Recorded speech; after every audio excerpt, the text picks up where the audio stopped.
Welcome to good news India.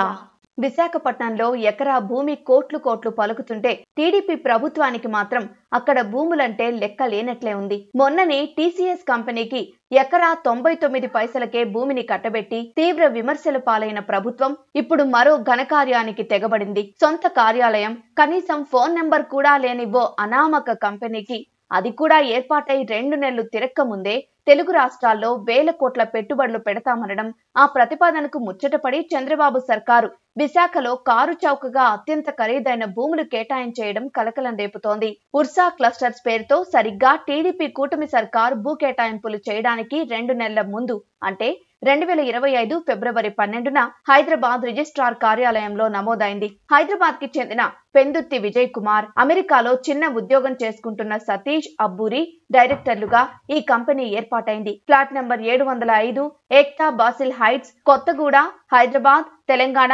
500084 చిరునామాతో దీన్ని నెలకొల్పారు. అయితే ఆ చిరునామాకు వెళ్లి పరిశీలించగా అది పూర్తిగా నివాస ప్రాంతమని, పెందుర్తి విజయ్ కి అత్యంత దగ్గరి బంధువైన పెందుర్తి పద్మావతికి చెందిన 3 బెడ్రూమ్ ఫ్లాట్ ని ఉర్సా ఆఫీస్ కార్యాలయంగా పేర్కొన్నారని తేలింది. అది పూర్తిగా రెసిడెన్షియల్ అపార్ట్మెంట్. అసలు అక్కడ ఐటీకి సంబంధించి ఎటువంటి కార్యకలాపాలు జరగడం లేదని స్థానికులు వెల్లడించారు.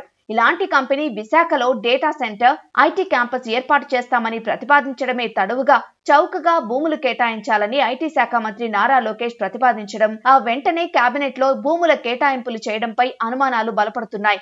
కనీసం ఓ ఆఫీసు, ఫోన్ నెంబర్ కూడా లేని కంపెనీ ప్రతిపాదనను రాష్ట్ర మంత్రివర్గం ఎలా ఆమోదించిందో అర్థం కావడం లేదని అంతా ఆశ్చర్యపోతున్నారు.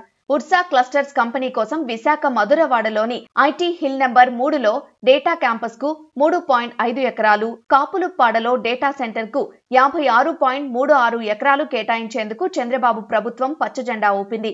వీటి విలువ అక్షరాల 3000 కోట్లు అనే సమాచారం. మరి ఇంత మొత్తాన్ని ప్రభుత్వం ఎందుకు ఒక అనామక కంపెనీకి కట్టబెడుతుందో విచారణ జరపాలని వైజాగ్ ప్రజలు కోరుతున్నారు.